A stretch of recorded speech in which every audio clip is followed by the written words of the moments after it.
I was diagnosed with Graves' disease back in 2008, and without question, stress was a big factor in the development of my Graves' disease condition. I was in denial, even though I knew that stress was a factor. I thought that I did a good job of managing my stress, but then I had an adrenal saliva test done, and everything was low. My cortisol was low, my DHA was low, my secretory IgA was low. And it's not just about emotional stressors, but it's also physical stressors. I was overtraining too. It was over exercising too much was also a factor. Hey, this is Dr. Eric, and in this Q&A episode, I am going to answer the question, how can chronic stress affect the gut and the thyroid? High cortisol can have a negative effect on the conversion of T4 to T3, and this is just one factor that could affect that conversion. Most of the conversion takes place in the liver, about 60%, and then another 20% of that conversion, that T4 to T3 conversion, takes place in the gut.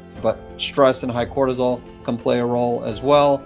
So chronic stress decreases secretory IgA, and if someone has low secretory IgA, then this typically means that someone has a leaky gut. So what can you do about chronic stress? I want to discuss how chronic stress affects the gut as well as the thyroid.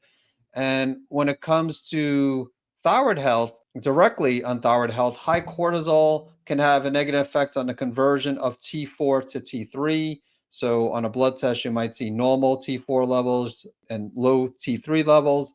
And this is just one factor that could affect that conversion. Most of the conversion actually takes place in the liver, about 60%, and then another 20% of that conversion, that T4 to T3 conversion, takes place in the gut.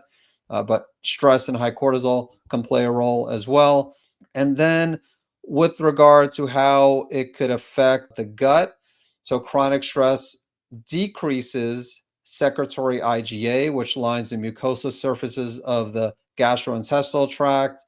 And it's not a specific leaky gut marker, but if someone has low secretory IgA, then this typically means that someone has a leaky gut. And again, I mentioned how I had low secretory IgA when I did my adrenal saliva test back in 2008. And so with a leaky gut is part of the what's called the triad of autoimmunity that I discussed in previous episodes. So the triad of autoimmunity, there's three components necessary for autoimmunity to develop, autoimmune conditions such as Graves and Hashimoto's. So we got a genetic predisposition, which you can't change, but you can change the other two components, which is exposure to one or more environmental triggers and that increase in intestinal permeability, aka the leaky gut. That's one way that chronic stress can, well, really another way it affects the thyroid, because again, it's affecting the gut by decreasing the secretory IgA, but by causing that leaky gut, that could set the stage for Graves or Hashimoto's, or even the antibodies for both of these conditions. If you are looking to do everything you can to save your thyroid, in addition to watching my videos on YouTube, you also might want to subscribe to my free online newsletter, which is called Healthy Gut, Healthy Thyroid. Not only will you get the latest news on how to heal your gut and restore your thyroid health, but during each edition, I'll demonstrate a different blood or functional medicine test marker that relates to healing your gut and or your thyroid. There will also be an Ask Dr. Eric section where not only can you see questions that other people have asked related to gut and thyroid health, but you can also submit a question for me to answer in a future edition. To subscribe to the Healthy Gut, Healthy Thyroid newsletter, please visit savemythyroid.com/newsletter. And another way that stress can actually lead to an autoimmune thyroid condition is by causing dysregulation of the immune system and an increase in pro-inflammatory cytokines, which, as the name implies, promote inflammation. And these are associated with autoimmune conditions. So these are a few different ways in which stress can affect the thyroid. Again, could potentially affect the gut. And as I mentioned, it's not just about emotional stressors. I mean, emotional stressors are huge, but it's also physical stressors. I was overtraining too. So I mentioned I was in denial, but it wasn't just emotional stressors. It was over exercising too much was also a factor. So I think it was in my state, and back in 2008, my situation, it was a combination of the emotional stressors and the physical stressors, specifically overtraining. So, what can you do about chronic stress? Well, you're probably not going to completely eliminate the stress from your life, but you could do things to reduce well, sometimes you could do things to reduce the stressors, but even if you can't do that, you need to focus on improving stress handling. And what I recommend is blocking out at least 5 minutes per day.